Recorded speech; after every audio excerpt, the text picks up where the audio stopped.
Everybody, my name is Stacy Renee. I'm a mindset coach, a life coach, a life on life's terms coach because life is life indeed. Let's try to get situated here.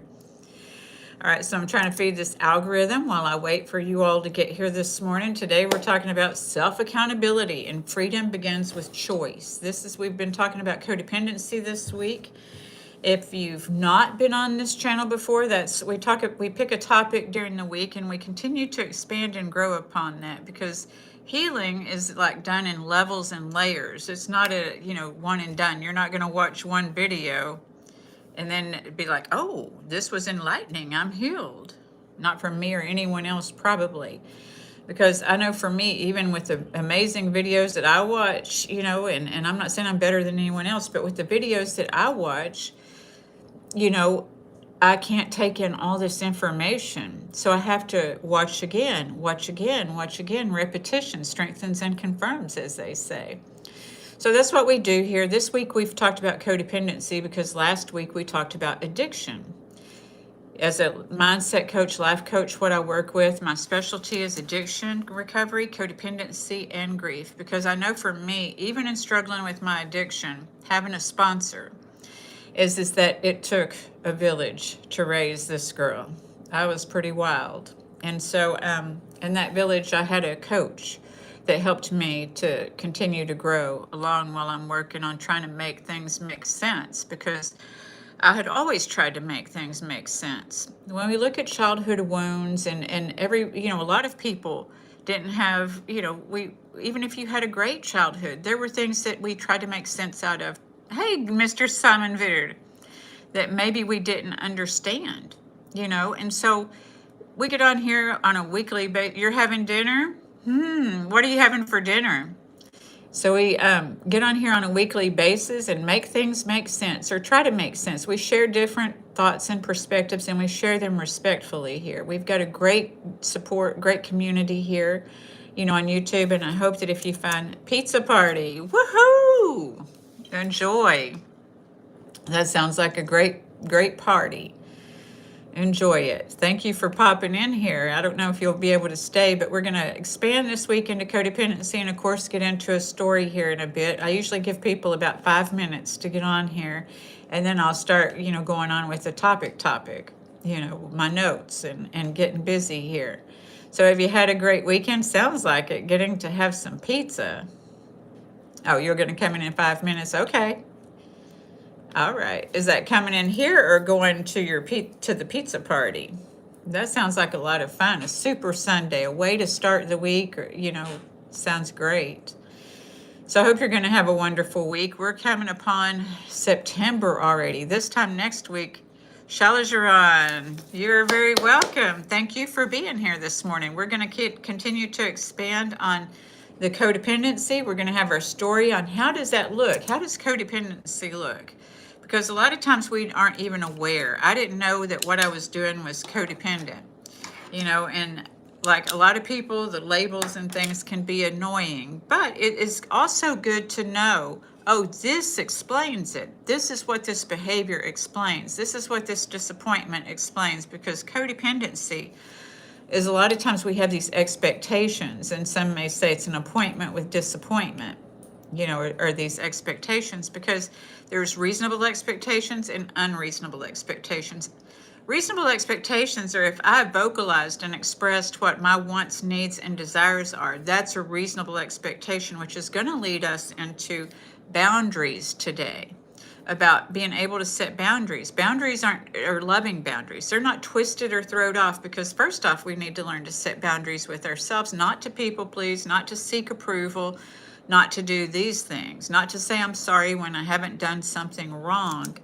This affects our low self-worth and self-esteem, but we're just trying to manipulate and protect ourselves from people seeing us in a poor light. But the reality is that a lot of times, thank you for those hearts, the reality is we can't control how other people see us, because some people will say that you're fake if you're nice all the time, right?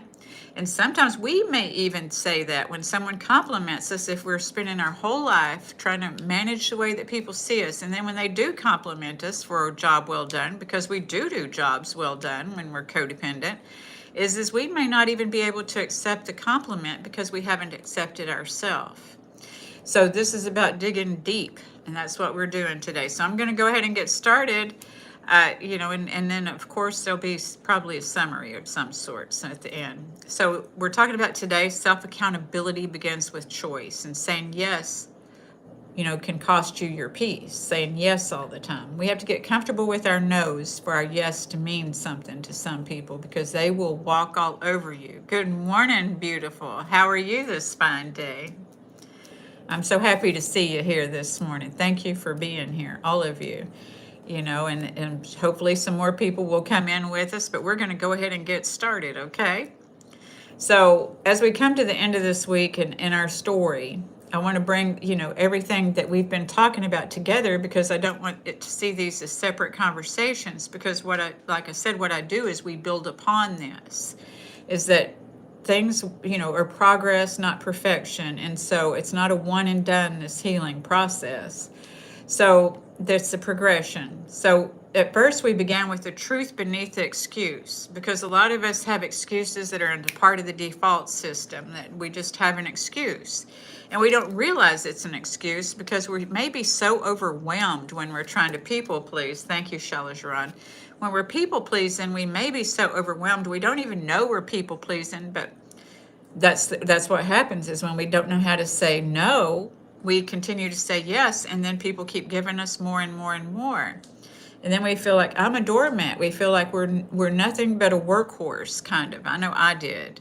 And why do people keep giving me this? But I wouldn't ask for help, because I didn't want to look like I couldn't handle it.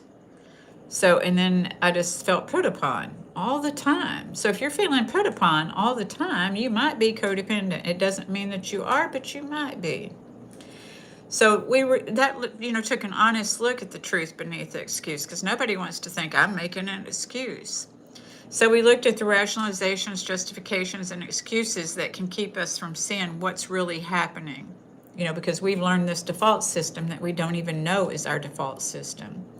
We know that we're feeling tired. We know that we're not even in our body, that we feel like we're just, just there. We're just performing. So, and sometimes performance can equate, this thing of feeling fake with other people. When we feel like we're performing for other people, we may think that they're fake because they keep saying, being nice and giving us things. And they're like, oh, we appreciate you, but we can't accept it because we don't have boundaries. And so we don't know that people will like us even when we have boundaries. A lot of people fear that they won't. And so that's the manipulation part on our part, is that we're trying to manage someone's perception of us. So I asked you all to notice when you hear yourself say things like, I had no choice. Because a lot of people think, if I don't fix it, if I don't help, no one else will. And that's being kind of grandiose with ourselves. That's, being kind of arrogant, thinking that we have to, fix everything. Because we are not allowing sometimes people to find their own solutions. Or they made me. That's not taking ownership of our behavior, saying they made me. And that might have been we might have learned how to say that growing up and not realize the power that we're giving away by saying they made me. This is just how I am. I know that can be a cop-out for us, because we may not be happy with how we're doing or feeling, but just saying that's how I am, what we say I am stays the same. If we keep saying the same thing, it's going to stay the same, and we may not be happy with the way things are staying the same. And if it's going to change, it's going to be us to change it. No one else is going to change for us. I know I tried that. I tried my manipulation, hoping that people would change, but they did not. Pastor Sempa, I often feel like people are fake because they're inconsistent and never keep their words or their own supposed ethics and morals. I hear you. That happens a lot, Pastor Sempa. Thank you for bringing that up. And the thing is I think, when I look back at my codependency and being so overwhelmed, and this is a lot of the problem, maybe. I'm not saying that it is, and I'm not saying that it isn't, because I would get so overwhelmed, and in people pleasing, sometimes we'll say yes. It's just an auto reaction that, oh yeah, and we're afraid that we're going to feel left out if we don't say yes, right? We're afraid I'm going to get left out, or we're, again, trying to manage the way people think about us. So we may say yes, But then due to our low self-worth or self-esteem, when it comes time to do it, we get scared. A lot of people get scared to do it. They get scared to suit up and show up. So they may come up with what I was saying, an excuse. We may come up with an excuse. We may be, as a, flaky or fake, because, we just, and that's where you're right. That, what that creates though, when we get to learn how to break out of that, these little steps, is it learns to create integrity. I'm now a person of integrity, but at one time I would say yes to things, and I would say yes to too many things. And then I would feel overwhelmed. And when it came time to do some things, I would be like, I just don't feel like it, because I felt so put upon. I was so tired, I would sit there when people would say, when I was doing this, I don't know about you, Pastor Sempa, and I'm about to read, how can I take someone seriously who constantly lies and thinks they're getting away with it? Well, this is what we're talking about today, Pastor Sempa. I'm glad that you're here, because we're talking about boundaries today. And sometimes those boundaries, loving boundaries. Loving boundaries mean I start with boundaries with myself, and I set loving boundaries, because this is the thing is, and when I look at myself and I take accountability, I have to ask myself, do I want to, participate in the life of someone who constantly lies to me? This is where your boundaries come in. So then you say, when you're dealing with these people, my glove, greetings to you. When we're dealing with someone who doesn't show up and doesn't do what they say, I get to ask myself, do I want to participate with these people? I quit asking them to do things if I need them to be on time. Good morning, Web Matrix. It's good to see you. So if I want to hang out with people who are on time, then I say, you know what, I'm going to do this at this time. I'm going to do this, and you're welcome to be here. I'd like you to come. So if you're here at this time, then we can do this. But if you're not here at this time, we're going to go, because this is what I want to do. And this is taking ownership of our own feelings, and our own things. And rather than saying, they're late again, and getting, it messing up. A lot of us live life like that. They're late again, and then we're already not enjoying whatever the event is as much, because we waited on somebody to get there. So this is why we have to have those boundaries with ourselves. People want me to agree with things so they can get what they want, but they then never hold their part of the agreement. To me, this is a level of manipulation that is on their part with murdering someone. That is manipulation. That is.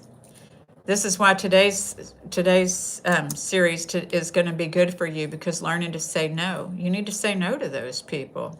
You got to say no. Learn to say no. And I'll teach you how to do that today. There's some things you can say. My glob says, had a buddy like that. Always had something coming up unexpectedly. Yeah.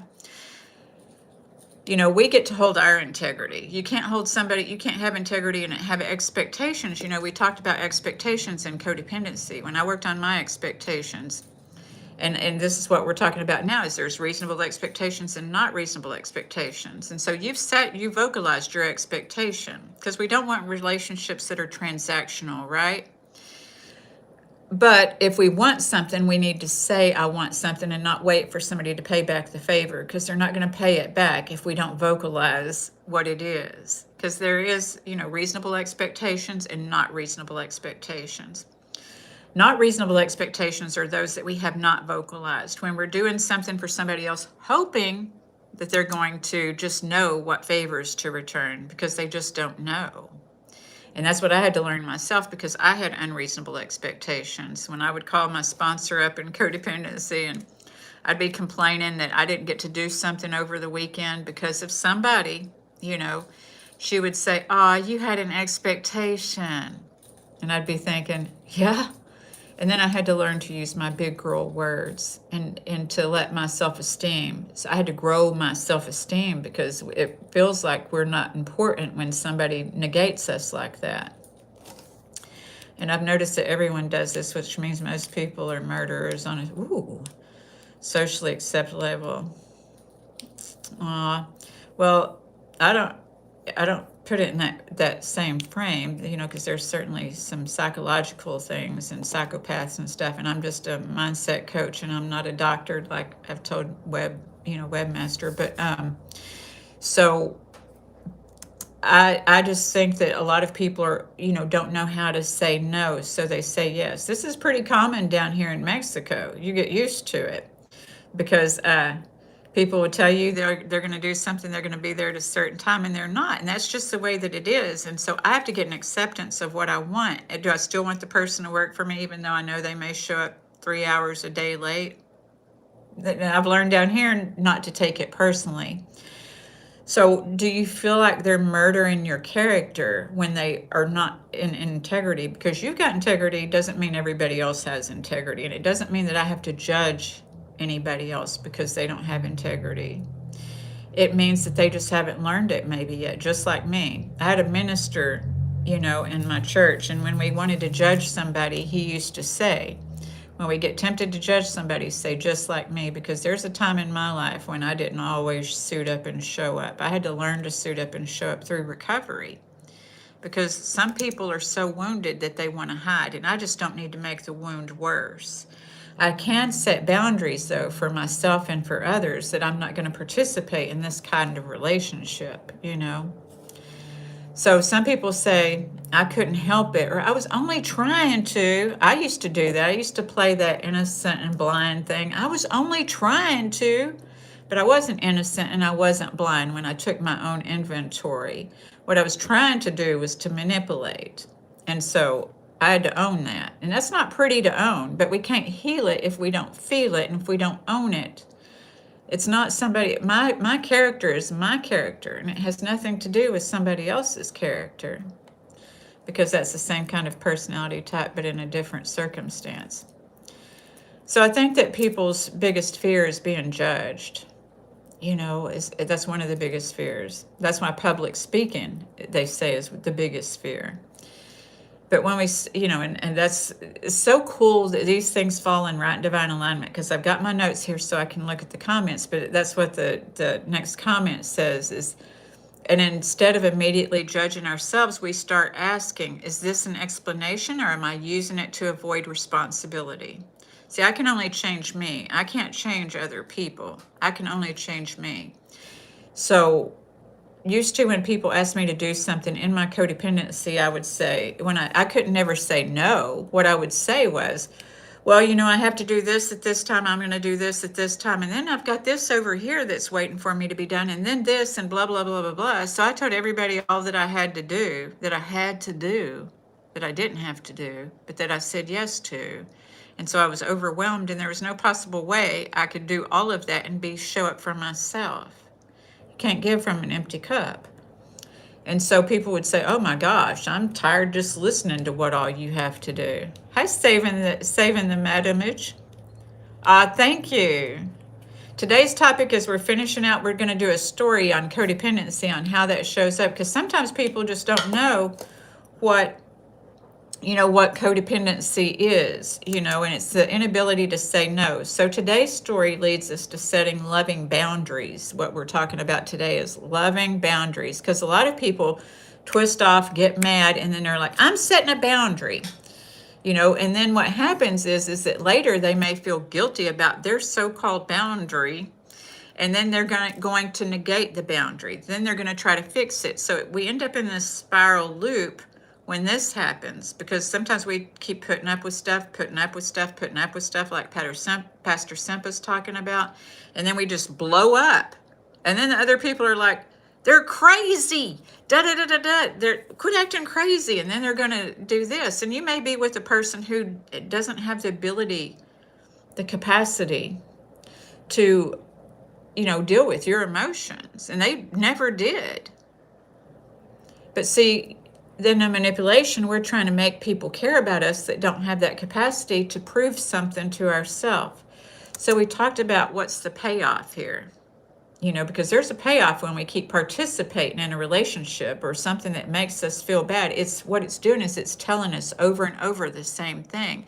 So it's a subconscious thing to prove that we're right, because if that's our biggest fear, that's what the energy system that we're working from. And so we're going to prove what we focus on. No, I mean that people who do those things are the same soul type. People who are capable of that level of manipulation are the same kind of people who unalive people. Well, yeah. Yeah, and it's the same kind of reaction in principle. That's true, and it sounds like that they can really hurt people emotionally a lot too. Even if they don't unalive people, they can hurt people emotionally. What I've learned from myself, one of the ministers in the church that I went to that are spiritual teachers. No, I'm not into video games. Thank you, Random Saloon. So he said, when I know someone has kind of what we would call a flaky personality, to get to be in my choices, to say, oh, I understand that this person has a personality that they might show up, they might not show up, or this person has a personality where they're always late and da da da. And then we get to, then decide, am I going to, invite this person? Am I going to do these things? It's okay to invite the person, but to say we're leaving at this time, if you're not there at this time, we're still going. I love you, but you have a propensity to be late. And that's a loving boundary. This is you still being able to do and enjoy what you want to enjoy without, somebody else, that dependability on somebody else to be like you are, to have integrity, to show up, suit up and show up when you do, because not everybody's going to do that. Good morning, Jason Stillwell. I'm so glad you made it. So yeah, boundaries are self-love. Exactly, Tony. Find someone who accepts you for who you are. Protect yourself from energy vampires. Exactly. We can excuse ourselves, because that's what today's topic is about, is these choices. I don't have to sit here around an energy vampire, and there are people, there's somebody, you got to get in where you fit in, is one of the things we say in recovery. And so some people are talking about things that I don't understand. And if I don't want to learn about those things, say there's, like, for an example, there's this lady who was trying to talk to me about her taxes, her car insurance, and what all she does for everybody else on a social level, when I'm just standing in a parking lot listening to this. And I had to excuse myself because I wasn't interested in her taxes. I wasn't interested in what she does for other people to build her esteem. And so I'm just like, oh, okay, that's great.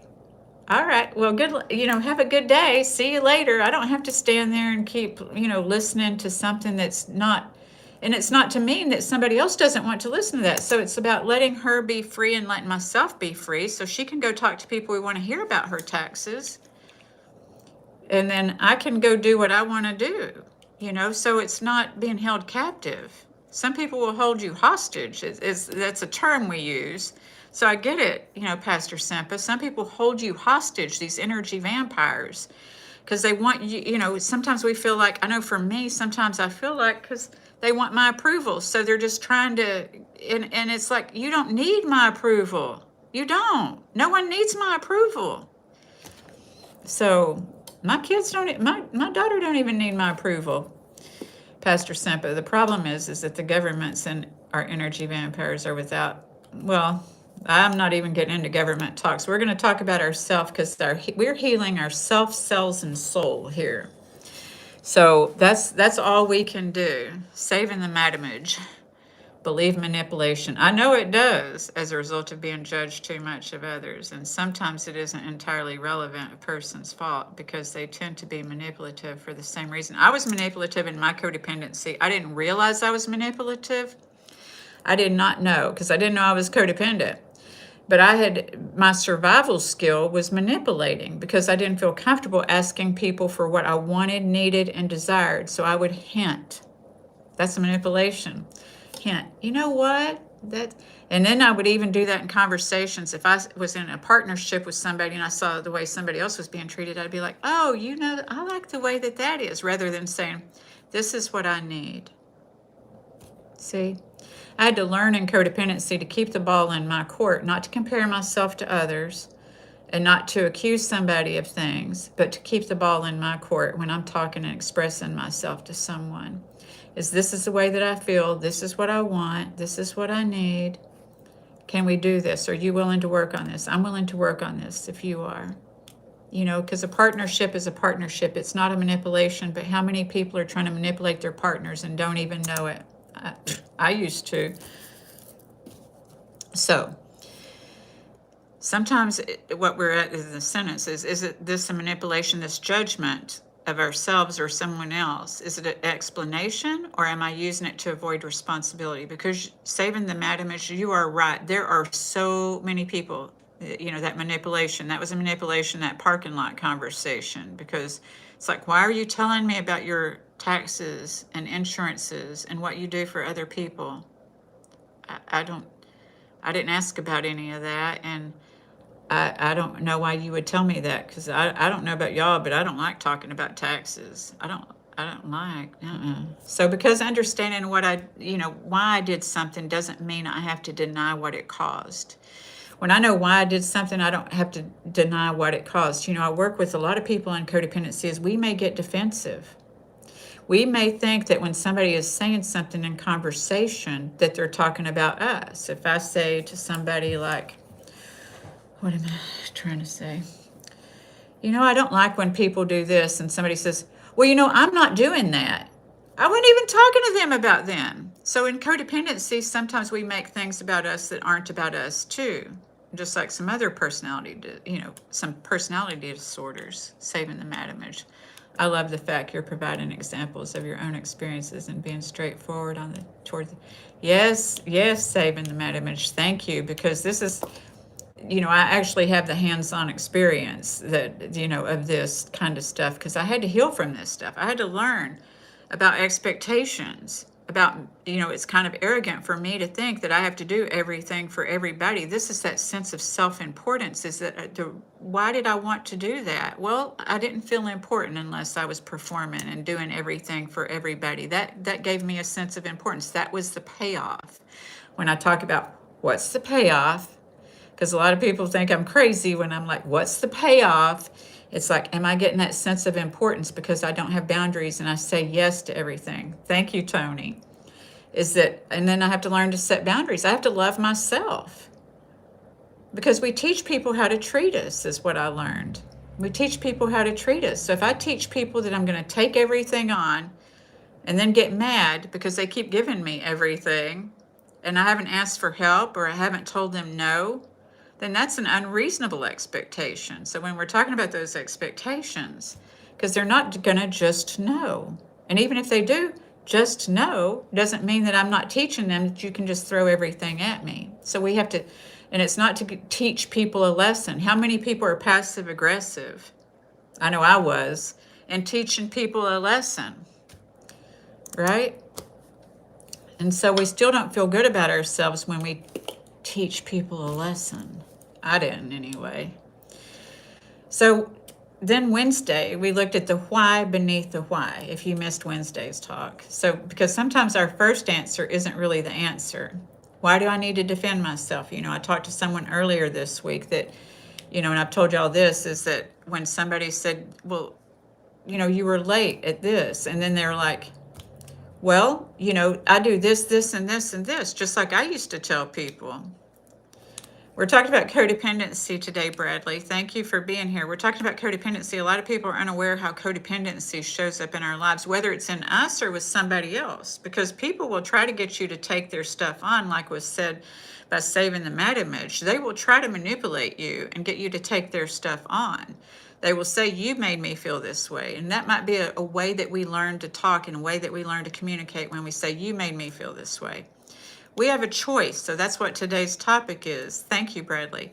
Is about choices. That I have a choice whether I want to be sitting with somebody or how much time I want to spend with somebody who's trying to get me to take their feelings on. Having boundaries, learning loving boundaries. Boundaries aren't when we twist off.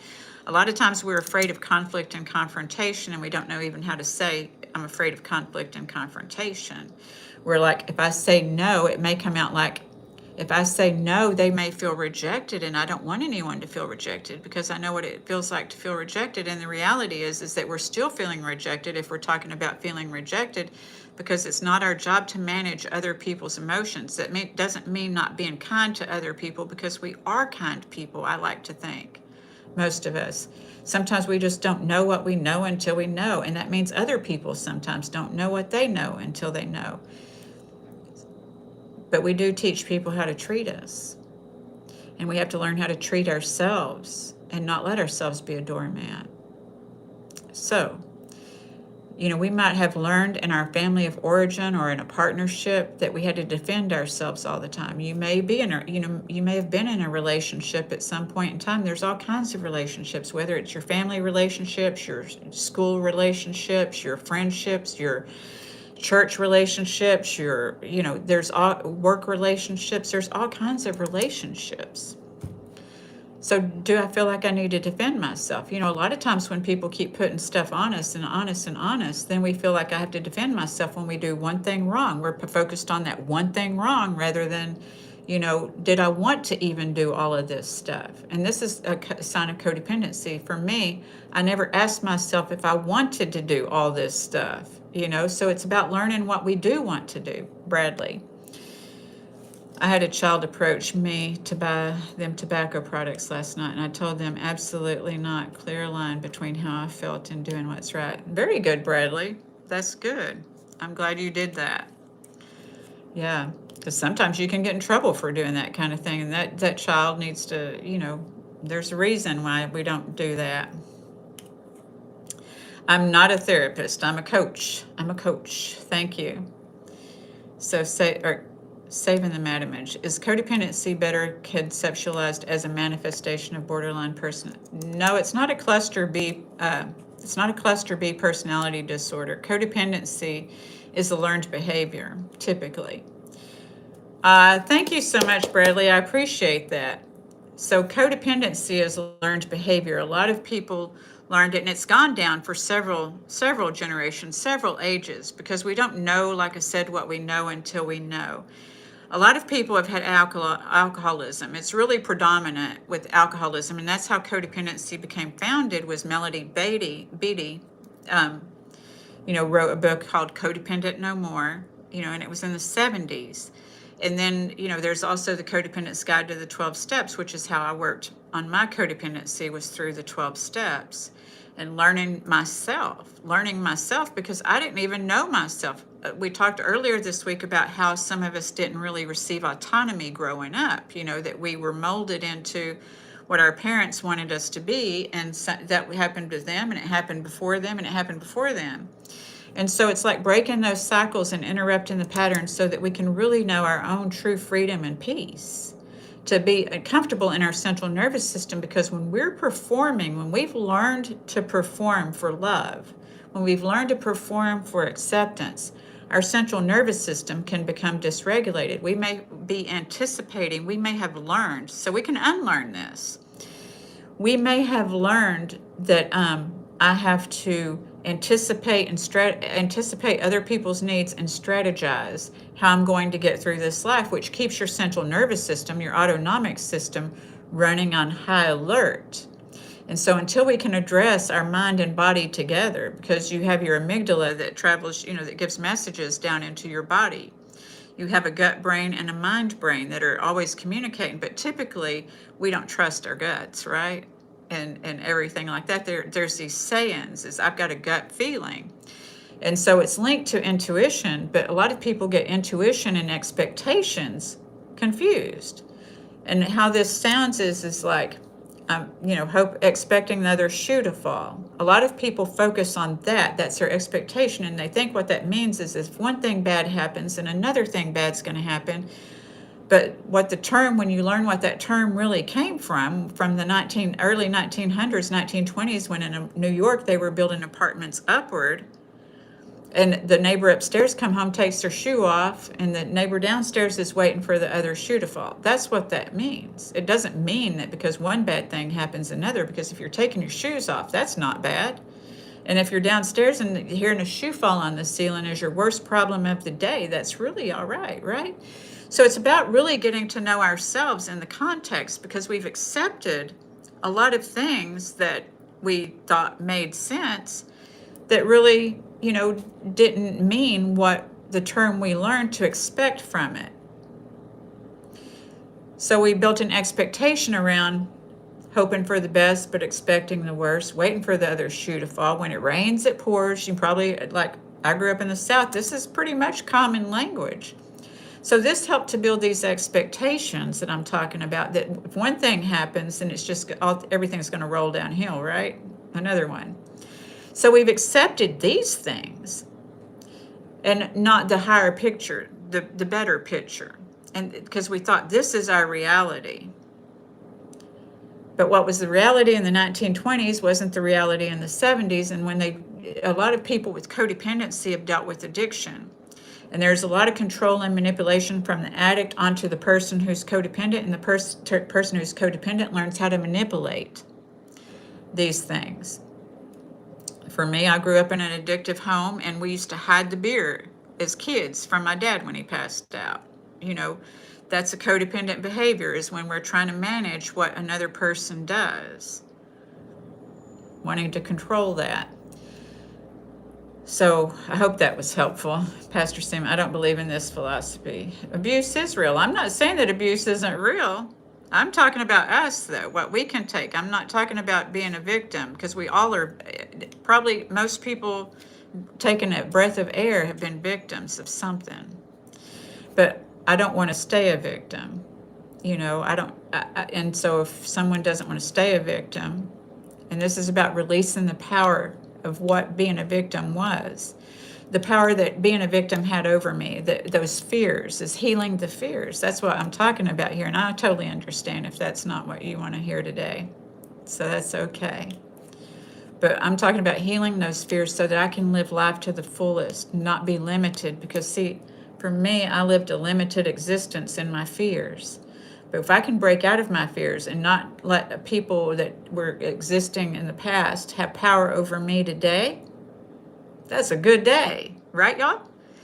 What kind of coach? I'm a mindset coach, a life coach. I specialize in addiction recovery, codependency, and grief. I had CPTSD, and I was codependent. Yeah, it causes us to react to react to what other people need rather than our own needs sometimes, because when we were victimized, we let that victimization have power over us, and we just don't want that to happen again. And that's normal. That's normal to not want it to happen again. But healing requires us to release that energy to where we're not always focused on if somebody's going to victimize us again, because we don't really have any control over that. They might not. I get to choose, though, when we're talking about choices today, I get to choose if I'm going to participate in being victimized, if it's continuing victimization. It's also about learning to heal from victimization that happened several years ago, so that I'm not trying to strategize not getting victimized again and putting all my energy into that, because I don't know about y'all, but when I put all my energy into that, that's what I saw. So we've talked about perceptions, what we see with our eyes, hear with our ears, smell with our nose, and say with our mouth.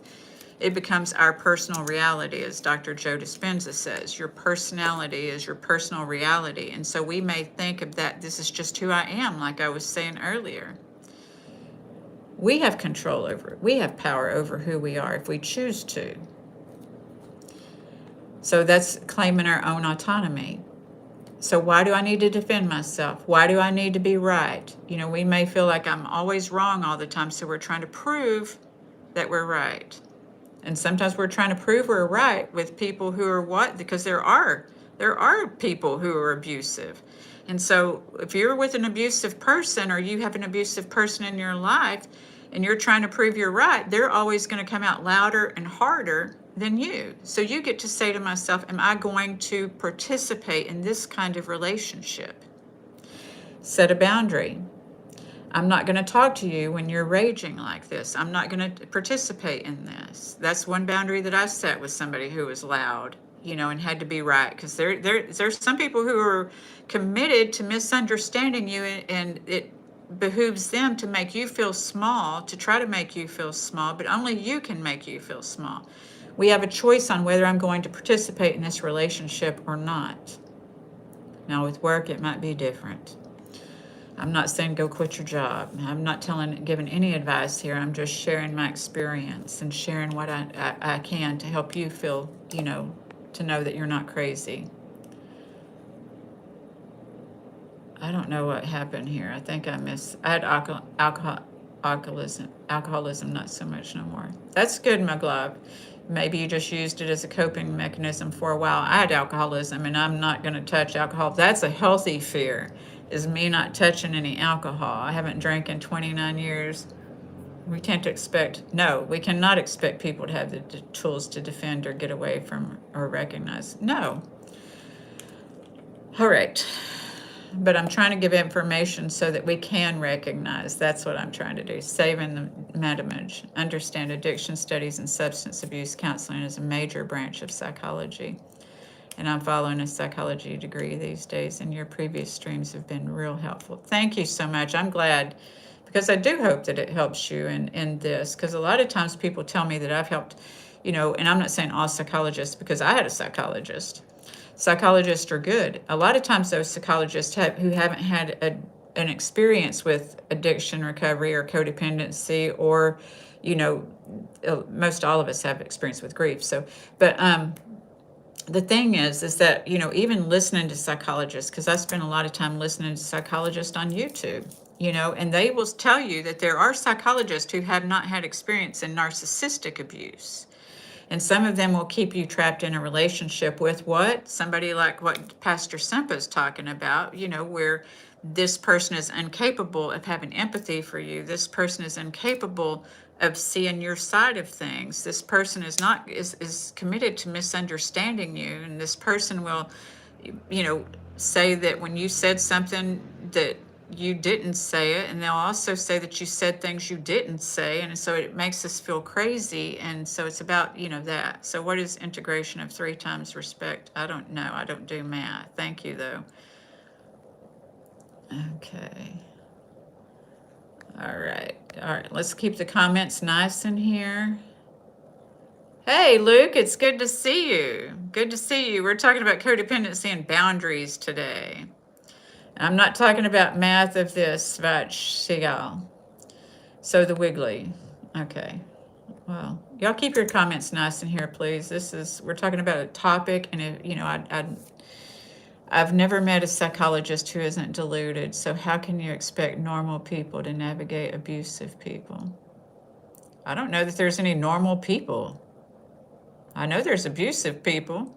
All of us have our stories to tell, and I get to choose what story I'm telling, and it's no abusive person. I've had abusive things happen to me too, but I'm not letting the abusive people tell my story. That's all I'm saying. All right, you got to go in timeout because I am not listening. You're distracting me. All right. My glove. Drank a lot in my 20s, frequently in my 30s, and I'm currently working on leaving it behind. Well, that's good. Progress, progress. Good morning, JR. It's good to see you. I know I'm trying to get them out, some of them, yeah. Thank you. I'm so grateful for you, JR, suiting up and showing up. Thank you so much for that encouragement. It doesn't matter if we want to heal or not. It takes people years and years to heal. It does. Healing's not a one and done. Healing is, just layers upon layers. We are multifaceted, multidimensional, but when we get to make choices, and see, I'm in charge of my choices. That's what we're talking about today. JR, thank you so much. Rogue Ruby, what I do is I'm a mindset coach, a life coach. My specialty is addiction recovery, codependency, and grief. Jason, don't worry about the trolls. Just keep talking. Thanks. You are very welcome. Thank you. That's why I have notes, is because you never know when somebody's going to distract me. Ego can be an SOB, but we also need our ego. It gives us our drive. It gives us, our motivation. And it's about us being in touch with our motivation, instead of being motivated to prove ourselves to somebody else or to defend ourselves to somebody else. So, okay, my glove. The only reason I drank a little. Tony used to live limited too. A lot of great. Thank you, Kim. I appreciate it. Trolls say whatever they want without realizing they're part of the topic of abuse. Thank you. Thank you so much, saving the metamage, Tony. Yes. So, Joe, what is the best? Okay, that's not what we're talking about today, Joe, but you're welcome to be here. Hopefully, I say something that will help you. All right, y'all be nice in the comments here to each other because we are a supportive community and we do have different ideas of things, and that's okay. So, why do I need someone's approval? Talking about different ideas of things. Why do I keep doing something I already know isn't working? You know? Why am I trying so hard to control the outcome? See, a lot of us don't realize we're trying to control the outcome. I know I didn't. So, if we're willing to keep digging, we may find that some of these behaviors weren't created because there was something wrong with us. A lot of us think I'm not good enough, there's something wrong with me, or I'm afraid of being too much. We might have just learned not to be seen or heard. They were created because something happened, they were survival skills. These survival skills have made us very strong. I think that everyone here is probably strong. You know, I know the ones that I know here are, you know, but the thing is maybe we haven't learned to own our own strength if we're waiting for somebody else to recognize our strength. So these survival skills helped us to navigate something we didn't know how to navigate any other way. When we're children, if you've, dealt with, if it was, the childhood abuse, then we adapted to things and we think that that's who we are and that these things happen because who we are. But that's not why they happen, because who we are, because you were born worthy, you were born valuable. I'm always encouraging people not to become somebody else, because if you're codependent, you've already done that. You've already become all these things that you thought people wanted you to be and still felt longing and wanting, because they usually still leave. I know for me, that's what happened. I still got abandoned, even though I didn't want to get abandoned. They still would leave. Sometimes they would come back because I chose to allow them to come back. But I've had to learn, don't allow, if something's toxic, you don't need to revisit it again. We need to learn our lessons and grow.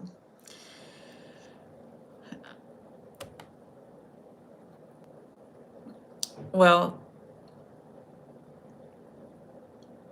Pastor Sempa, I talked a week ago, like when we were born worthy, valuable, and divine, we didn't know who God was, or at least how to vocalize it. I do believe that we're closer to God when we're born than you burn countless bridges, Prince Scott. I know that's part of codependency. And a lot of times when people are burning those bridges, they think, I'm setting a boundary when they're burning bridges. But typically, a lot of times when people burn bridges later, they feel guilty because they haven't dealt with what's real guilt and what there's unearned guilt. And then there's actual guilt. Sometimes unearned guilt is when you were growing up and you were playing as a child and you were playing innocently and you got in trouble because somebody had a bad day. Then that's unearned guilt because you were feeling guilty because you did something wrong that you didn't do something wrong. That's unearned guilt when you've been accused of doing something wrong that you didn't do wrong. So then we question if we're doing anything right. This causes us not to trust ourselves. So we have to learn how to trust ourselves. That's all. It isn't an indication of who we are. It's what we have to learn. We can unlearn what we learned. You're a complete freak of nature now. So going back to the notes, they helped us navigate something we didn't know how to navigate, that adaptation. You might have adapted in whatever relationship that it was so that you would fit in, so that you would feel safe. Because a lot of people did grow up in environments that aren't safe. A lot of people have been in relationships that weren't safe. So we have to learn that our central nervous system, the ego, or that part of us is the one that is, on guard to make us feel safe. But usually what we do to try to feel safe, I don't know about y'all, but what I would be trying to do to try to feel safe made me more unsafe. I was in my addiction. I was in my codependency. I was just trying to be good. Save the mad image. I completely agree. Trust issues are increasing. You should do a stream on boundary dynamics, how to establish, communicate, and maintain healthy boundaries one day. Let me write that down and I will. Thank you, Saving the Mad Image, because I love y'all letting me know about some topics that are going to be helpful for you. Trust issues and boundary dynamics. Trust issues Hold on, y'all. Thank you. Boundary dynamics.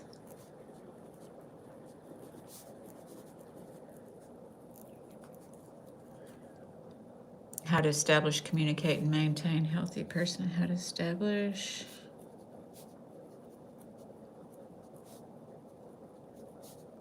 If I write it down, you know what's going to happen.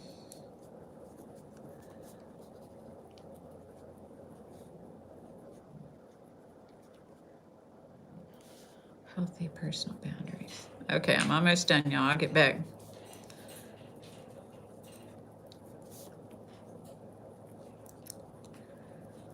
We'll do that for next week's topic. I was looking for a topic for next week, so thank you. Tony, I jumped in the chat and said hi to another, because you were almost never see us. We were, oh no. Oh no. Well, I'm glad that y'all got to get back together and do that healing. You're very welcome. You're very welcome, Saving the Mad Image. All right. All right. Well, I'm sorry to hear that, Lorso Kata. So hopefully this will help you today, JR. Don't be a time burglar, chat. Respect the stream. All right. So here we go. So, but what they helped us to navigate. So we learned how to navigate. Well, you can't be talking about my bird. I will put you out in a flash. We do not talk about my bird. See, I have a boundary. My bird's my baby. McGlive, perhaps present a few ideas on what to fill in individuals' time with.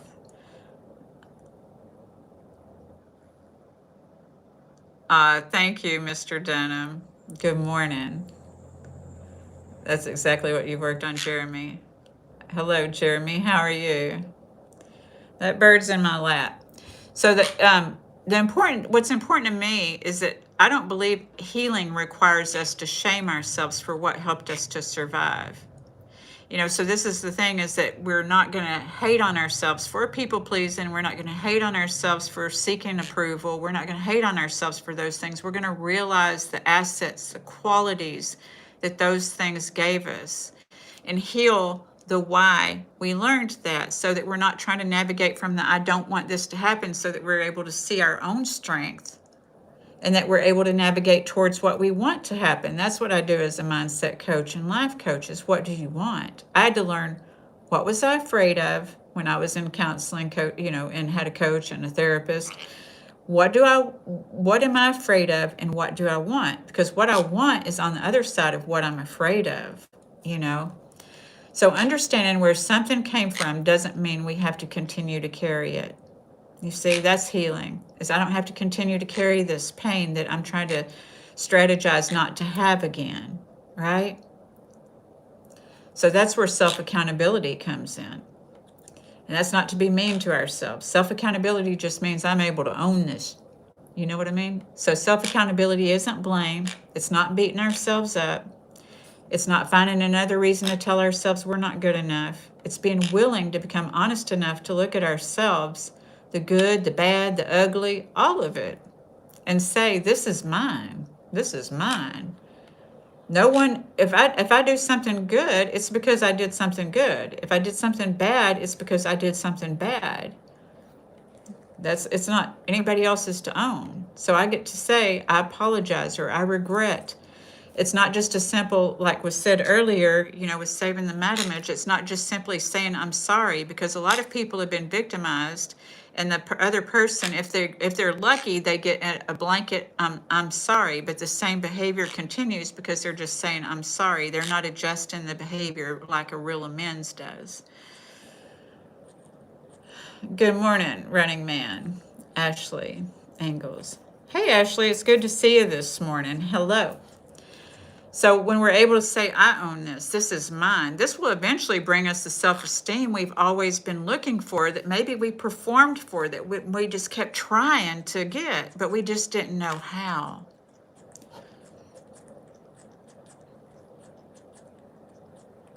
Well, okay. Pastor Simpa, I don't know what to say to that. Lefty, it's good to see you, Ashley.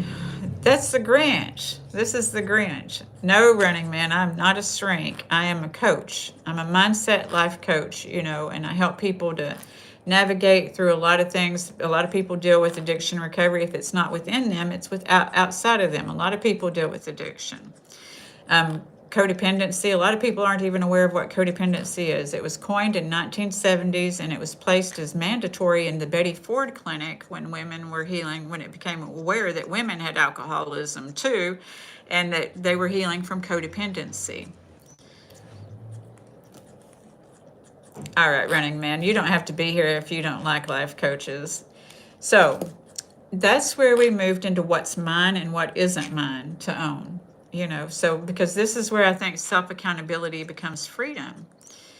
If I'm responsible for everything around me, then I'm not free. Congratulations, Daniel. 5 years sober after 10 years of trying. I know. We try to manipulate that too, don't we? I mean, I did. I would drink this, and then I could go without 2 weeks of not drinking, and then when I drank, I would be normal for a day or two, and then it was on and worse than it was before each time. Congratulations to you, Daniel. I'm so happy for you. It's freeing. I have no desire. It's been a long time now. I have no desire to drink. My bird is 10. Thank you for asking, Ashley. All right.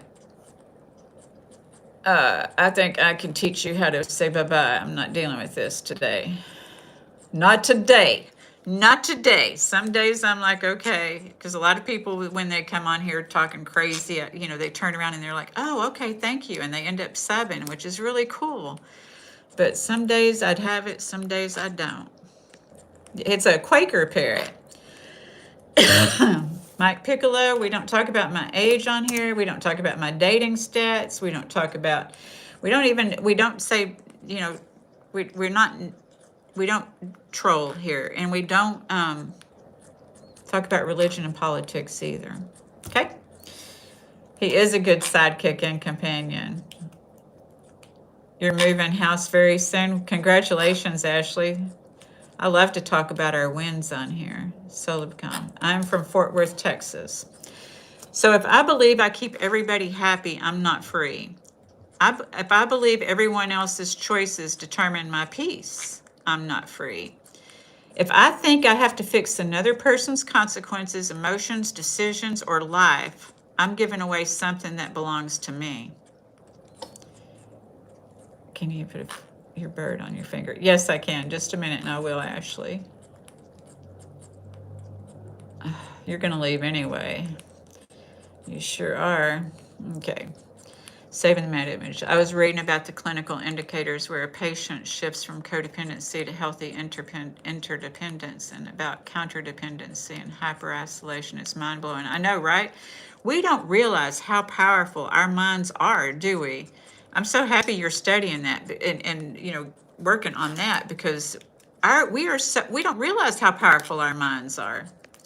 What a gift it is to stay in our own mind. And in codependency, I used to try to figure out I used to read other people's words, what they were saying. I used to read other people's body language, but I wasn't owning my own words and body language when I was busy trying to get in someone else's mind. And so there's no way, and when we think about what all is going on in our mind, how are we going to get in somebody else's mind? And it's another thing I learned in codependency, that it's not all about me. They're not thinking about me. They're doing what they do because that's what they do. It has nothing to do with who I am, right? So I had to learn this, because sometimes when we grow up in, or what have you, or you're in a relationship where people are accusing you of having all this power, of you made me do this and all of this, we have the false illusion that we have control over other people, and we don't. So those were survival skills. They helped us. Okay, I lost my space. I apologize. I have to keep my notes here so that I don't go too far off somewhere else.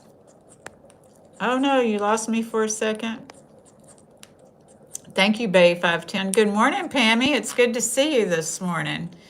I did get bullied. I don't get bullied now, Ashley, but I did get bullied when I was going, like middle school especially. My brother busted my nose, and so people would call me Big Nose. My last name was a name that people used to make fun of my name. Thank you, Pam, for doing that. And so, yeah, I did get bullied before.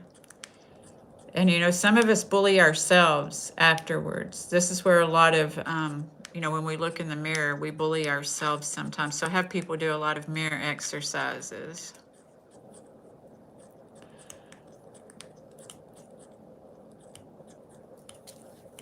Okay, well, that's good. My parrot is not sick.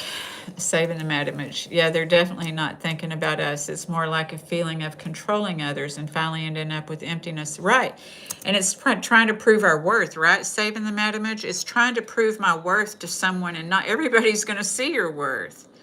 And half the time we're dismissive of those who do see our worth, focused on the ones because we're trying to prove it. So if we're trying to prove it, we're focusing on what we're trying to prove rather than what we have. Or I was anyway. So I think if, wait. Okay. I found my spot, y'all. If I think that I have to fix another person's consequences, emotions, decisions, or life, I'm giving away something that belongs to me. And that brings us into codependency. Because codependency can look like love. I know for me it looked like love because I was trying to get something that I didn't feel like I had in myself. I didn't realize it was in myself. Love and acceptance is in myself. And that brings us to our autonomy, our authenticity of being comfortable in our own skin from within when we discover that within ourselves. That brings us to loving boundaries. This is why I say loving boundaries, because if you are hateful, then you're going to set hateful boundaries. But if we love ourselves, we'll set loving boundaries because we learn how to set them with ourselves. We're not going to feel guilty for setting them with somebody else. Saving the management. Did you just say make fun of your name or something? I didn't see how. They did in elementary school. My maiden name was Harris, and they would say things, like my hairy behind or something like this. But yes, and I just didn't feel good enough. I just didn't. I would be in the middle school mirror looking at myself and comparing. I really compared myself to other people in middle school. Thank you, King DeBag. Thank you. I'm going to get back to the notes so that I'm mindful of your all time. So thank you. I'm doing great. Thank you. So codependency can look like love. It can look like compassion. It can look like being responsible. A lot of people who, there is empathy, and there's a lot of empathetic people, but some people confuse codependency with empathy. Because empathy, we can feel bad for a person and we can really care about them and their experience, but we don't take it on, where a codependent will try to fix that experience. So we need to understand that we can't fix another person's experience. When I was in my grief, no one could fix my grief, no matter, and a lot of people, well-meaning people try to compare. But the people who helped me most in my own grief were those who just brought me a cup of coffee and sat there with me and didn't try to fix anything.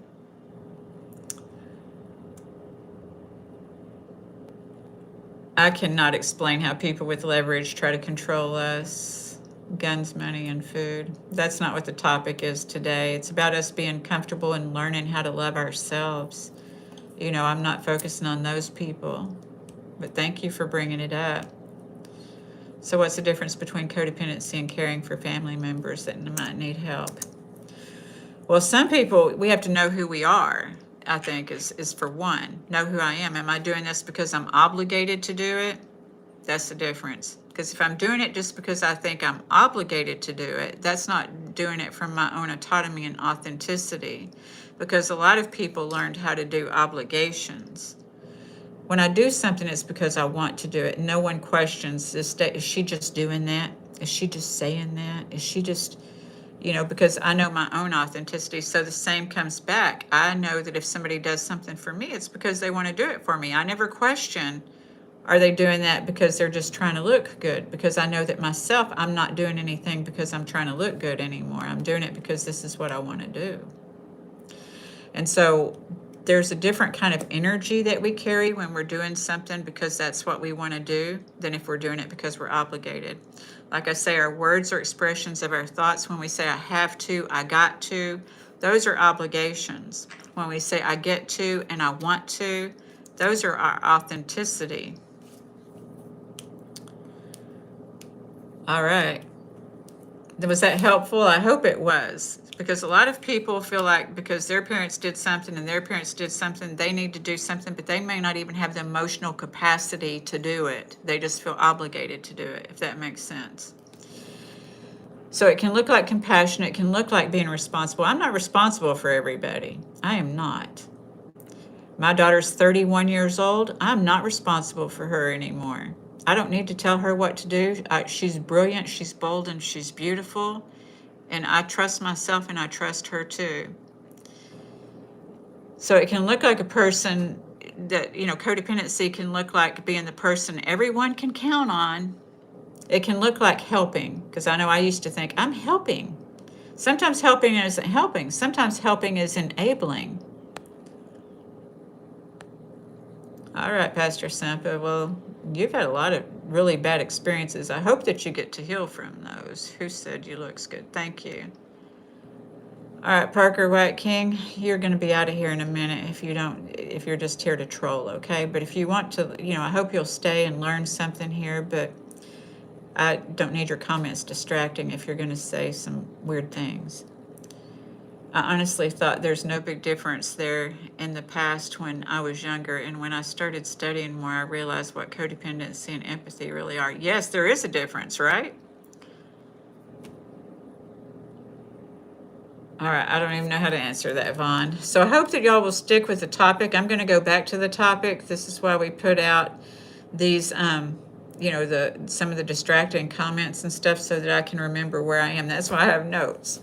So underneath it, there's sometimes something else happen. Maybe I'm afraid of what will happen if I don't help. This is about understanding ourselves. Am I afraid something's going to happen if I don't help, rather than feeling put upon and all of this or obligated?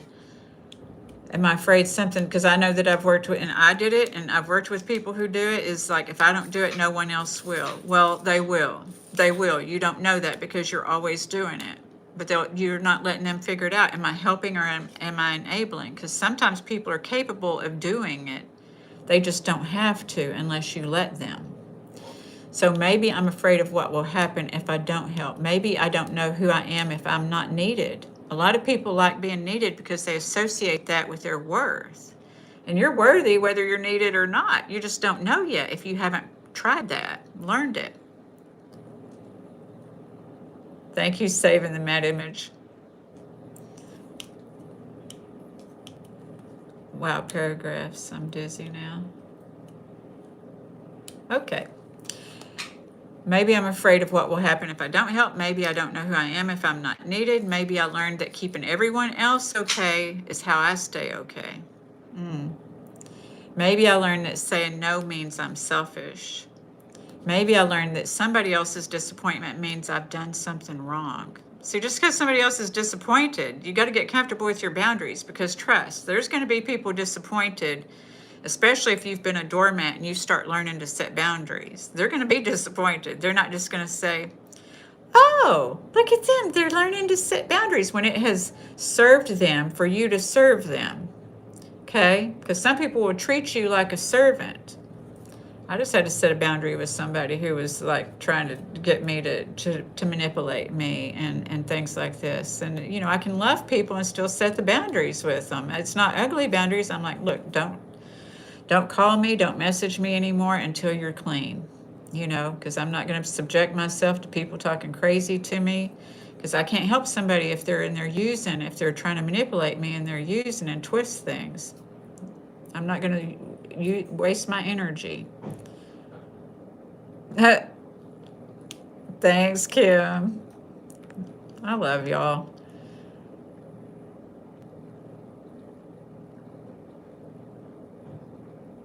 All right. Well, you're entitled to your opinion, Valley of the Blue, but my daughter's 31 years old. She's going to do what she's going to do. I have no control. I'm still her mom and I love her, but she gets to live her life because when I was 30s, I lived my life and she needs to live her life. That she has to learn how to solve her problems. That's codependent to think that I need to control somebody 30 years old. Tros be like, I don't understand a thing here, so let me basket. Thank you, saving the mad image. That's exactly right. Oh, you're very welcome, P. Drizzy. Thank you so much. Good morning, Dominique. All right. So if that's what you learn, maybe if you learn that someone else's disappointment means you've done something wrong, maybe a boundary is asking to be recognized. This is mine and this is yours. So sometimes that means I have to allow another person to experience their own choices. Setting boundaries is one thing, but most of the people I know are just exaggerating until they become hermits. So how does that? You're right. There's a lot of people who, that's why I'm talking about loving boundaries. Learning how to set loving boundaries with ourselves and with someone else, because you're right. When I realized through boundaries, I don't have all these rules. Boundaries aren't rules. Boundaries aren't ultimatums. Those aren't boundaries. Boundaries are loving boundaries where I set them with myself that I'm not going to subject myself to somebody's, being committed to misunderstanding me. I'm not going to subject myself to that. But it's also learning when we set loving boundaries how to focus, because when we're operating from the I don't want, we're not focused on what we do want. So it's learning about how to focus. So if I have loving boundaries with myself, I have more time to focus on what I do want rather than trying to operate and strategize what I don't want. I can learn to navigate what I do want. So it's about learning. There is going to be, we live in an electromagnetic universe with polarities, whether we like it or not. There's negative and there's positive, and that negative and positive is within us. A lot of people are trying to defend their negative side rather than heal what is perceived negative, because maybe it was a survival skill. A lot of people, some of the things I talk about could be considered negative, and that's why I own it, and I'm like, yeah, I did this, and I'm not proud of the things that I did, but we can't save our face and our behind at the same time. So I had to learn how to own what I did and not be a victim. What was it that I wanted? Because I probably didn't get it if I was a victim. And how do I learn to navigate my life according to what I want rather than continuing to victimize myself from what I didn't get that I wanted? And how to be clear about what it is that I want, because I have to be able to recognize what I didn't want fully instead of be a victim of it, to understand the multifaceted assets, the multifacetedness of it. There's assets and liabilities in my past behaviors, and that what I can do to turn my survival skills into tangible tools, because they are. It's up to me to recognize that, though. No one can give me that outside of myself. So saving the mad image. This has been a most meaningful discussion I've ever been on codependency, self-aware. Thank you so much. That means a lot to me, saving the mad image. I appreciate that. But isn't misunderstanding rather an effect of miscommunication, as in some people take information for its core value and some people take it, yeah.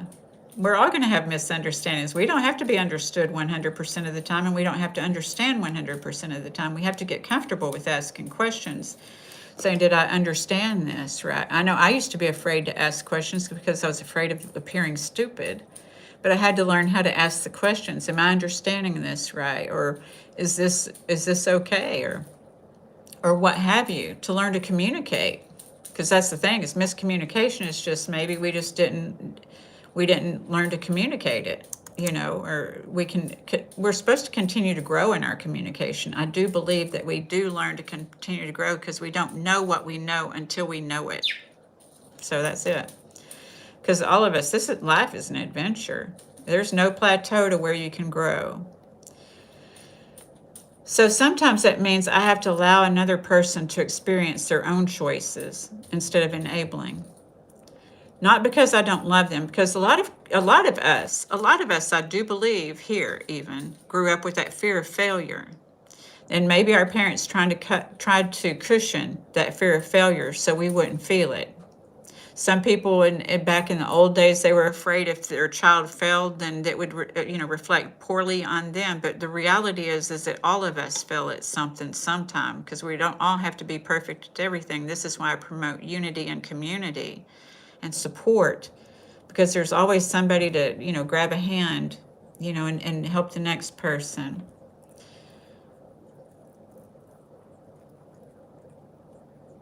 All right. Well, I do believe strongly in God, but I do believe a lot of people, sometimes will neglect themselves in that. And I don't think God wants anybody to neglect themselves. All right. So, not because I don't love them. I let people do their own choices, not because I don't love them, because I do love them. By taking away their opportunity to be responsible for themselves, that's not loving them. They have to learn their things their ways. I know, right? It's crazy in here sometimes this morning, Pam, but I'm choosing to focus on all of these that do have some amazing comments in here. There are so many amazing comments in here. There's just a few that pop in here every once in a while, and I have not a clue, and it's just distracting. So I thank you and Kim, for taking care of it, and I'm putting some out myself. I don't title myself that. We don't talk about religion, politics, or my age or dating stats in here, and we always keep it nice. We're nice to each other in here, so no trolling. If you want to troll, you can troll for a minute, but then you'll get kicked out if you continue, because that's not what this is about. So sometimes boundaries are what allow love to become healthier. I can love someone for who they are if I'm not trying to make them into who I want them to be. Because I think most of us want to be loved for who we are, but we need to know who we are without performing for somebody else. Because I can support you without saving you. I can care about you without carrying you. I can listen to you without taking responsibility for your feelings. I can love you without making your choices my responsibility. I can say no without making you wrong. And that's a very different kind of love. Did y'all know that? That's a very different kind of love. That's where I want to take you into our story today. Are y'all ready for story time? We're about to go into story time. We're going to talk about Karen today in story time. All right.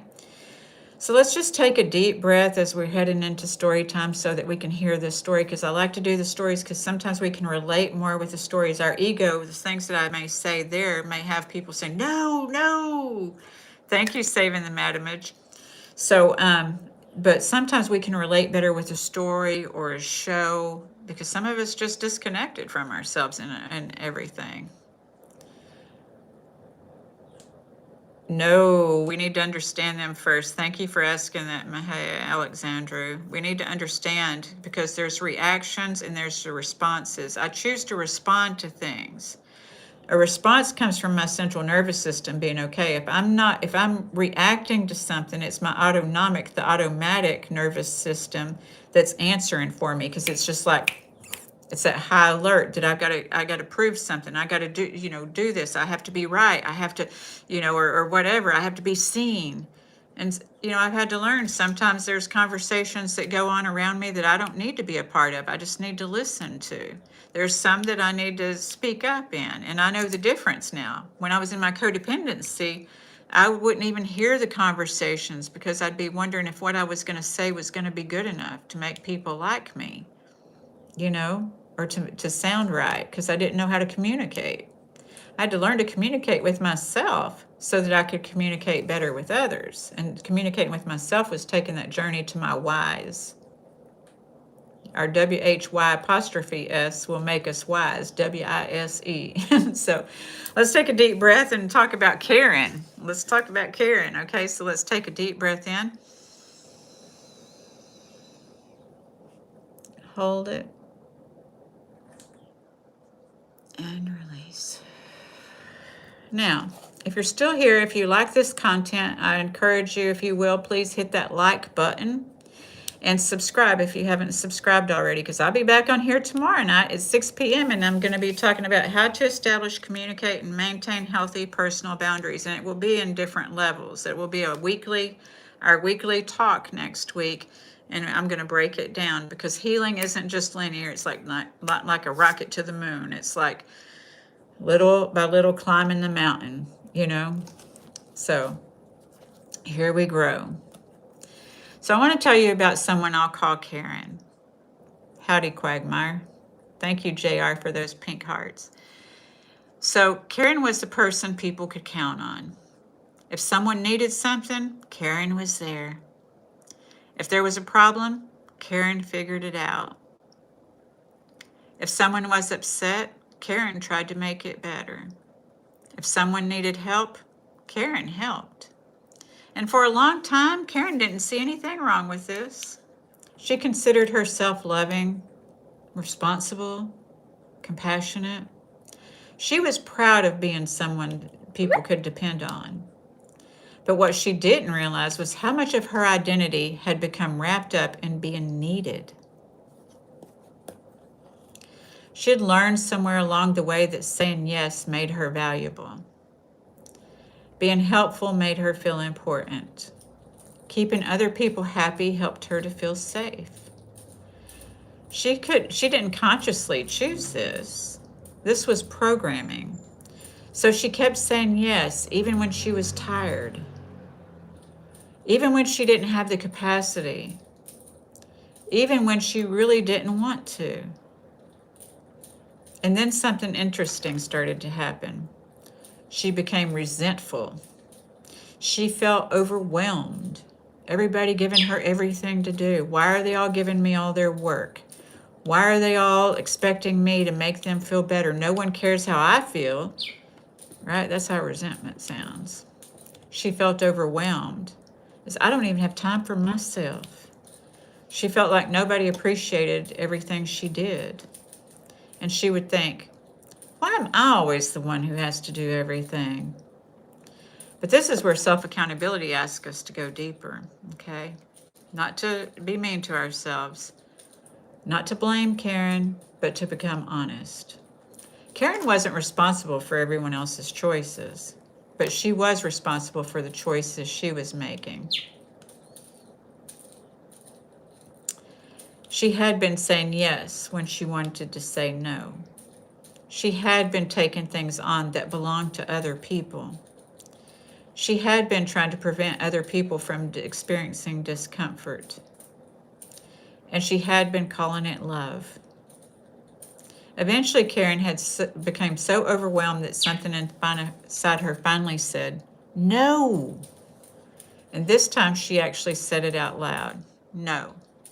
No, she couldn't do it. She wasn't available. She wasn't going to take that on. And almost immediately the guilt came, right? Then the guilt comes. Am I being selfish? Did I hurt them? Should I explain myself? Maybe I should just do it. And this is where Karen became to understand something. See, a lot of people do that, right? I know I used to. This is why people don't take us seriously. And then we get mad, we get it up to here, and then we say, no one takes me seriously. Nobody ever listens to me. Because we wait till we're angry. We wait till we're fed up and resentful, rather than to communicate loving boundaries in the beginning. See, we are teaching people how to treat us. And if we do that in the beginning with loving boundaries, then we're not going to blow up later like this. We won't feel guilty and then go back trying to fix something and second guessing ourselves. So this is where Karen began to understand something. Her discomfort didn't necessarily mean she had done something wrong. She was simply doing something unfamiliar. That's all. She was allowing someone else to have their own feelings about her choice. And that was new.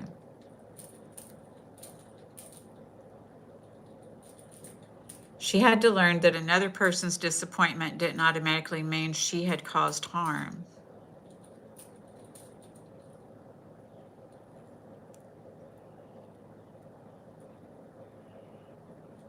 Hey, that's a good idea. That's true, Quagmire. That is true. Happy Sunday, Street Legal. It's good to see you. Good morning, George. So she had learned that another person's disappointment didn't automatically mean she had caused harm. She had to learn that she could love somebody and still say no. She could care and still have a boundary, a loving boundary. She could support someone without taking over, right? And perhaps most importantly, she had to look at her own why. Why was being needed so important? Why did saying no feel dangerous? Why did someone else's discomfort make her uncomfortable? Why did she believe being a good person meant being available? Those questions took her deeper than simply learning how to say no. They took her back to herself. And that's what self-accountability can do. It doesn't just tell us what we're doing. It gives us an opportunity to understand why. And then choose to do something different. Karen didn't become less loving. She became more honest. She didn't stop caring. She stopped confusing caring with carrying. And that distinction changed everything. Thank you, Pammy. And if y'all don't follow Pammy, I encourage you to follow Pam too. So she has a lot of healthy ideas and she takes you on some amazing walks. So if you, yeah. So questions for reflection. Here's some questions. So as you think about Karen, I want to bring this back to you, not because you are a Karen, but because there may be a little piece of her that feels familiar. So take a moment and ask yourself, where in my life am I saying yes when something inside of me is saying no? Because this is when we get into, you're welcome. This is when we get into the they made me. Because even though they're not holding, some people will say, when you say, they made me do it, they'll say, well, were they holding a gun to your head? And this kind of thing. So this may be a learned behavior. You might have heard somebody saying that as you were growing up. That might have been pretty common in the dialogue, but you get to change the dialogue and take your power back. Because we're giving power away when we say they made me. And I'm sure that was painful. There's been a lot of painful things probably attached to that whole sentence, they made me. Because a lot of things, maybe it turned out better for you, but maybe it turned out worse. And this has us second guessing ourselves.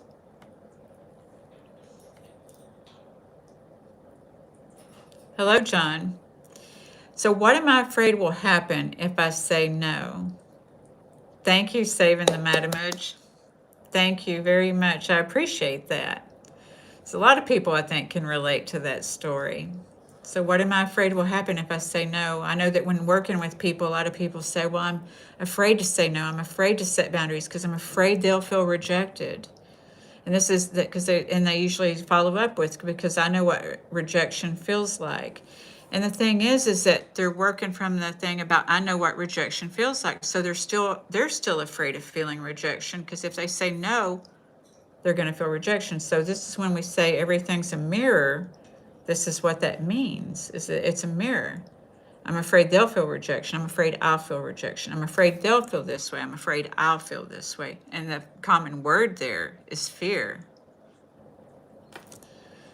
So we have to look at our fears to heal them. Oh, I am beautiful. Stop it. There we go. All right. So what would someone be disappointed if I say no? What should you do? Breathe, darling. We're about to be breathing here in a few minutes, Logan. So when you feel your anxiety, start breathing, because, asking yourself, is this happening right now? Because breathing connects you with safety. It regulates your central nervous system, meaning your respiratory system is activating your digestive system and cardiovascular system, and it's calming it down. Hey, Luffy. I'm glad you're here. Thank you so much, Logan. So, what am I afraid will happen if I say no? Would somebody be disappointed? Would they be angry? Would they think I'm selfish? Would they stop needing me? Would I feel guilty? And then let's go one more layer on the whys. Okay, so what is beneath that why? Because that's what I had to do to realize what is the core wound, my inner child wound. What I'm talking about today is codependency, Luffy, but we talk about, healing pretty much, about changing our thoughts and perspectives, So What is the why beneath my why? Because those create our reality. And if we, we're here to grow. It doesn't mean there's anything wrong with us. You were born worthy, valuable, and divine. But a lot of people forget that. So sometimes we perform in this codependency, trying to get attention, trying to get love, trying to get acceptance. And it's all within us. And it's just about our reclaiming it, not in a naughty way or not in a nasty way, but with loving boundaries. So the why, what is beneath the why beneath the why? So what did I learn about love, approval, responsibility, or being a good person that might be influencing me today? You know? And finally, what is actually mine? My choices, my feelings, my healing, my communication, my boundaries, and what isn't mine? I've been in plenty of relationships in my codependency where they were one-sided relationships. And they start off with me not knowing what I want, no, I'm not looking for love again, Dominic. I've got plans. See this dress here I'm wearing? This is going to go in the wash, and then I'm going to be giving it away because I plan on moving again, and I'm like just trying to cycle things out of my closet. So I'm going through the closet, I'm wearing something for a last time, and then being like, okay, I don't need this anymore. Bye-bye. Love don't live here anymore. Well, that's sad because I think love does, JR, but that's a good song, right? A lot of what we think about love is from music. You're right. Saying no is as natural as normal as it can be. And I talked about that earlier this week in the groups that I talked about. Is that sometimes when we're 2 years old and we're learning how to say no, it's connected to our autonomy. See, at 2 years old, we wanted some autonomy. We started learning at 2 years old. I'm separate from my parents, so we start saying no. A lot of kids got their butt busted for saying no, and they got in trouble for saying no. So this taught them that saying no was unsafe. Because everything that we learn for the first 12 years is imprinted on us as a kid, just like that bird don't know it's a bird, actually. It can fly. It has your natural bird instincts, but he doesn't know how to communicate with other birds. Yes, yes, saving the mad image, I did. So, Matthew Scott, it's Sunday. It's Sunday. I am not messing with you today. I'm not. Oh, JR, I didn't try to abandon you. What am I missing anything? Okay. All right. So, what isn't mine? Because some things I may be taking on that's not mine. I know I used to take on everything. Am I taking on someone else's choices, someone else's emotions, someone else's consequences, someone else's approval? Because that's where I think freedom begins, not in controlling what happens around us, but in becoming conscious enough to recognize where our choices are. What's my choice? What am I choosing? Am I going to subject myself to someone's mistreatment? Am I going to subject myself to verbal abuse? Am I going to subject myself to taking everybody else's things on? No, but I'm not going to be mean. Because maybe I played a part in, creating that. So sometimes I could maybe say, you know what, I apologize or regret if I, gave you the sense that this was going to be okay. How can breathe, Angel? Thank you, Logan. So in conclusion today, before we do get into this breathing, I want us to close this week. I want you to remember that self-accountability isn't about finding more things to blame yourself for. It's actually the opposite. It's about getting honest enough to stop blaming yourself for things that's not yours, and while becoming honest enough to take responsibility for the things that are. So that's a very different kind of freedom. I think codependency is often masked as, it is, you're right, masked as self-sacrifice. And I know some people were taught to sacrifice for love, right? Some people were taught, my dad used to say that, is I sacrifice, I work on my feet 10, 12 hours a day. So you kids can have a roof over your head. You can have food to eat. That creates obligation. So then our imprint is that I have to sacrifice and create this obligation. So this is where that manipulation comes in, right? Saving the mad image that's where the manipulation comes in. If somebody tells us when we're growing up, you have to sacrifice for love, that I do all of this for you. So that becomes the dialogue, the language, the communication. So then you feel like I have to perform because you're doing all of this for me. So the obligation, and the manipulation. So you're right. I mean, function as the exactly subconscious. We wouldn't consciously choose that. And that's what I try to get on here and do, is help people to become more conscious of what we're doing, because I had to become more conscious. I wasn't aware. I was living in this default system that they talk about to control external environments and people in order to manage internal. Yes, they want other people to make them feel comfortable. Yeah, I rather think that we tend to suffer more because of the uncertainty. When I say no, I'm sure the other part has at least 3 scenarios. See, we can't get in their mind though. That's the thing is Mihai, you're right. But learning how not to try to get in someone else's mind to predict their behavior, because you can't be certain of somebody else's behavior. But what you can do is be true to you, and then people are going to realize that you are a truthful person and a person of integrity when you're not being suspicious of everybody else. See, then you're not trying to strategize. So the codependency, understanding and working on my own codependency helped me to see myself through my own eyes instead of trying to see myself through somebody else's eyes. And that's the manipulation too, is when I'm trying to see, because I can't get in somebody else's mind. Do y'all know how many thoughts we have a day, how much stuff is in our mind? It's like your cell phone, that's your brain.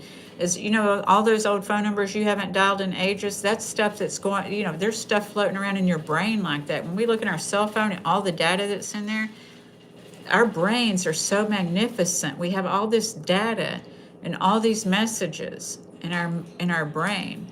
And to get in our divine mind, we need to be breathing. So that's what we're about to do, because I want you all to breathe in your freedom and breathe out anytime you've tried to defend yourself.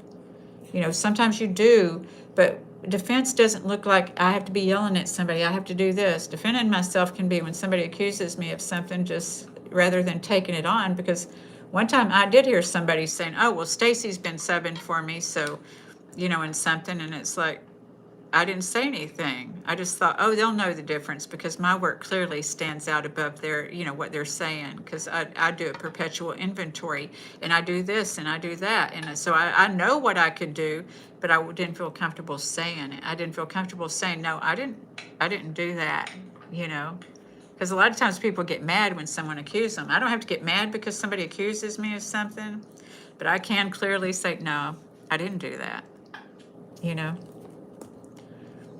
So we don't have to defend every part of ourselves. We don't have to justify every choice. We don't have to make excuses for our behavior, and we don't have to blame someone else for everything we've experienced.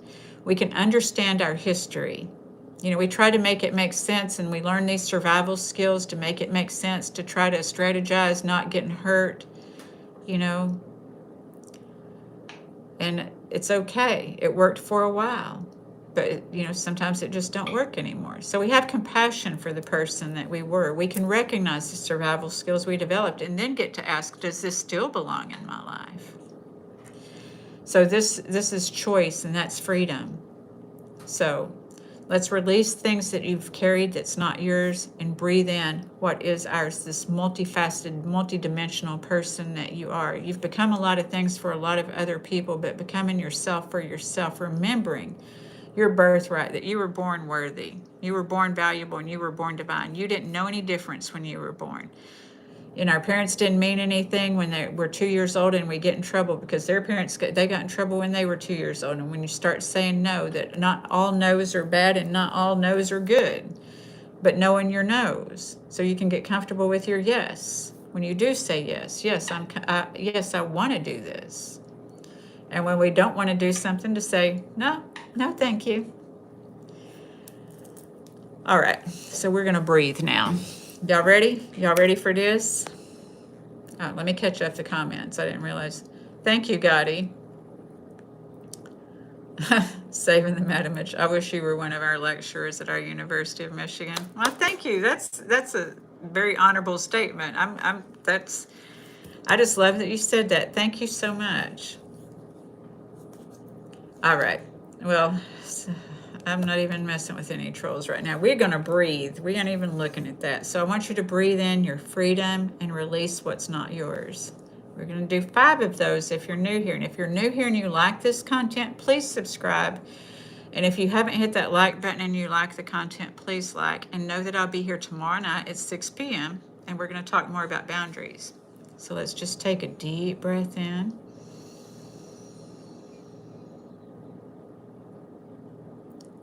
Fill up your tummy, hold it. And release gently and slowly through your mouth. We're doing 5 of these.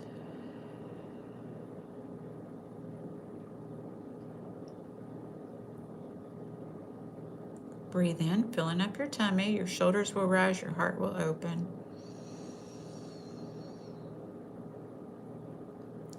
Hold.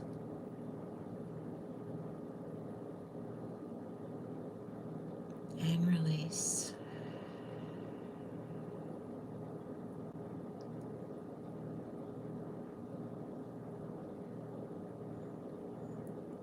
Breathe in.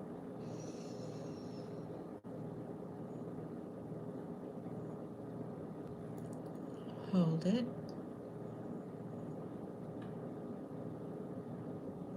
And release.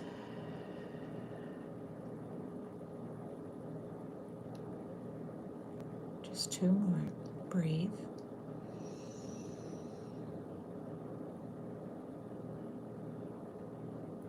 Hold.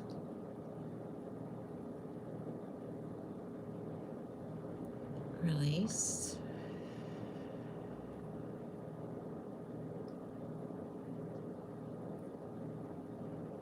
Last one. Breathe in.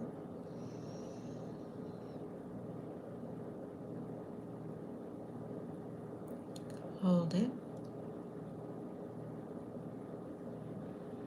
And release.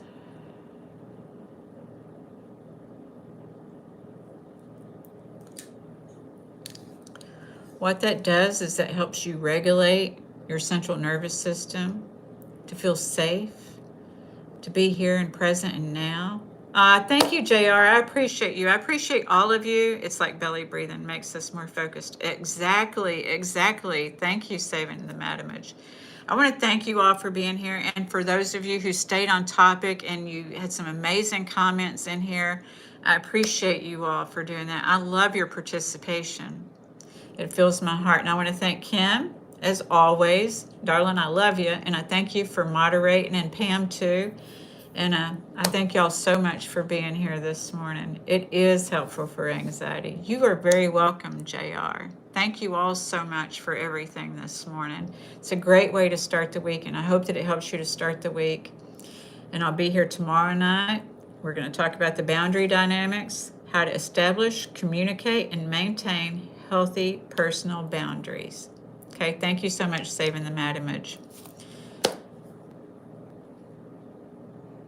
Not many people are, yeah, they just have to learn it though, metacognition. It's unfortunate that we weren't taught metacognition in school, but we don't know what we know until we know. So they just didn't know when we were in school what the value of that was going to be. All right, thank you. God bless you too, Saving the Madamage. I hope you have a super Sunday. Thank you so much, Mihai. And Pam, thank you. And thank you for those hearts, Kimmy. Thank you. I love y'all so very much. Enjoy your Sunday, okay?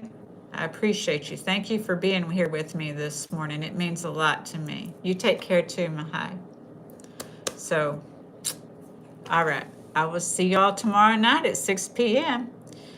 I have 1,300, over 1,300 now. Where are you at?